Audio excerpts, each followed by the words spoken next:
been very stressful and it does require a lot of patience. He doesn't like being spoon-fed, he doesn't like eating purees, particularly. Food literally just goes everywhere. There's so much I have learned since we started. I never knew any of this. They will definitely spend more time touching and playing with the food rather than actually eating it. It's going to be messy.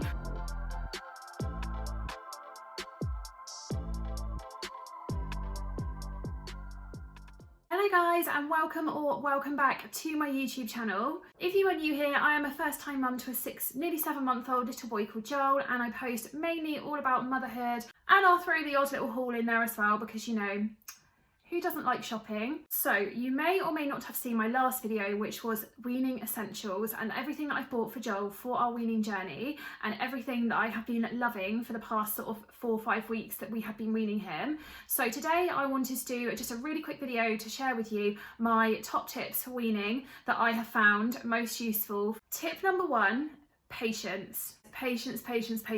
I can't even say enough. Like, when you start weaning, you never quite realise how stressful it can be sometimes. I mean, Instagram, I love it. It's such an amazing community on there, but it is also the worst for almost making you feel a little bit under pressure and wondering why your baby isn't absolutely demolishing bowls of food like these other babies that you see on there, and you're kind of like, well, is he ever gonna eat 3 meals a day?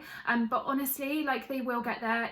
Weaning is not an easy journey. It takes so much patience and so much perseverance, and I think when you first start your journey, you expect to for babies just eat pretty much anything that's put in front of them, and that's not the case. Like 9 times out of 10, that's not the case. I mean, we've had days with Joel where he will just refuse food, so I find Joel is better if he's feeding himself, so I will talk a bit more about that in the next point, and the different types of weaning that you can choose to do. But yeah, he doesn't like being spoon-fed, he doesn't like eating purees particularly, or things like that. So it's been very stressful and it does require a lot of patience. Just make sure when you are starting your journey, don't put too much pressure on yourself. Don't expect your baby to demolish like huge bowls or plates of food straight away. It's completely normal if they just want to eat like 1 or 2 sort of ice cubes worth of food. Don't expect it to be an easy, quick sort of transition from milk to eating food, because it really isn't like that. Tip number 2, have in mind what kind of weaning you would like to do. So there's 2 types of weaning that you can do. You can do spoon-fed, which is purees, or you can do baby-led weaning, or BLW. It's kind of like more widely known nowadays. So we have decided to do a mixture of both, and the reason we decided to do that was because Joel is so fussy, and like I said in my last point, he doesn't really like being spoon-fed at all.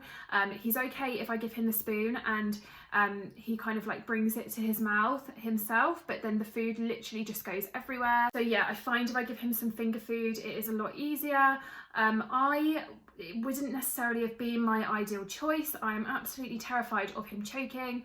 However, if you buy a decent weaning book and watch some like baby first aid videos, it will tell you all about what to expect and the differences between sort of like gagging and choking. And it's really important to know those differences, because there's so many times where I'm like, oh my god, he can't breathe, but actually he's just coughing. And it's really like normal for babies to gag when the food hits the back of their throat, but they're very good at quickly like bringing it back up. So gagging is very, very common. Choking isn't as common, so please try not to worry too much about it. It's very unlikely that they will choke. And from what I read in my weaning cookbook, which has been such a godsend, and I will show you that in a second, from what I read in there, they are no more likely to choke on solid food than they are on purees. So I always try and remember that, and it does make me feel a lot better. And then he'll also have some like yogurt and things as well, which he doesn't mind being spoon-fed, because for some reason he's obsessed with yogurt. But yeah, the rest of it we are predominantly doing baby-led weaning. So my 3rd tip is definitely to get a really good weaning cookbook. So I actually showed this in my last video of my weaning essentials, but we have got the What Mummy Makes cookbook, and I cannot recommend this highly enough. About 50 mums over on Instagram, like I got so many replies, everyone recommended this book over the Joe Wicks one. So from what I've heard, Joe Wicks is more purees. This is more baby-led weaning. However, there is a section at the front all about purees, and she actually says that after a week of trying purees, you should really give them sort of like lumpier textured food and then gradually increase to finger food, because babies really need to be able to explore like all different types of food. And honestly, there's so much I have learned since we started. I never knew any of this. So yeah, a decent cookbook for weaning is an absolute essential, and it also tells you like the schedule they should be following for that age. Fourth tip would be to just remember that they are still getting all of their calories from milk at this age. So at 6 months, they still need all of their milk feeds a day. You're not cutting out those and replacing it with food. So in the beginning, it can be quite difficult to fit an extra meal time into your already like super busy day as a mum. We are slowly getting there. We don't necessarily stick to the same time every day. We do kind of like vary it. But in this book, it says at this age, try and fit it in sort of like mid-morning. So we tend to do it between his 10 o'clock and 1 o'clock feeds. So about 11:30, he will have some food and then he will go down for his lunchtime nap.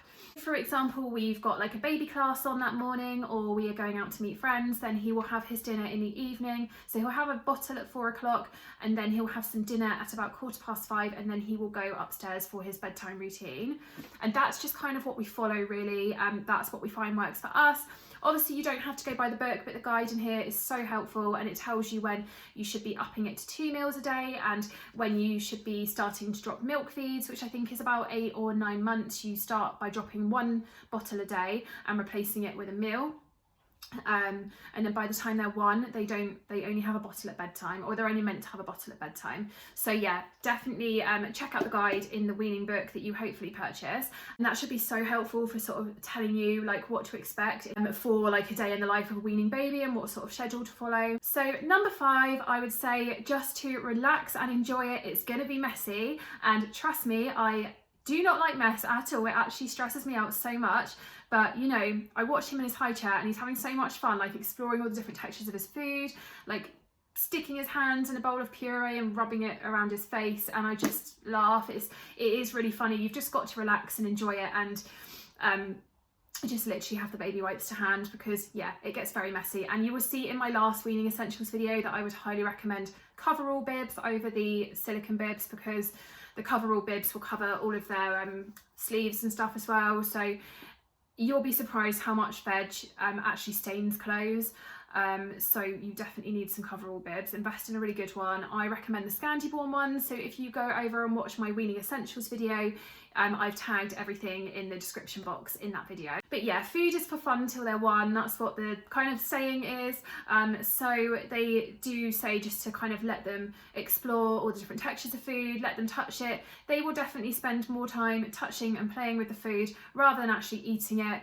So you might be disheartened that you've prepared a lovely plate of food for your baby and most of it ends up on the floor or in their bib, like the pouch of their bib. But honestly, like, they're having fun, they're learning about food, and by the time they're 1 year old, hopefully they will be eating a little bit more than they are now. Number 6, I would definitely recommend preparing for the week, because obviously when you're a mum, you are so pushed for time. So I try and food prep for Joel's meals now that I have someone else's meals to think about other than just mine and my husband's. I kind of tried to prep everything on a Sunday when Steve's here to watch Joel.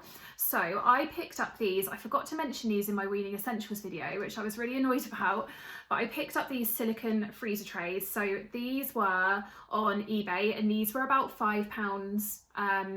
No, I think I paid about $4.50 each. So they're not the cheapest, but they are so good. So these are like the little portion sizes. They're not massive, but basically in here, this needs to go back in the freezer in a minute because it's rapidly defrosting. But I've got 2 portions of spinach. I've got a portion of, can't actually tell what everything is now. It's been in there for a while. I've got a portion of broccoli up here. And I've got 2 portions of mixed veg, which is basically sweet corn, peas and carrots.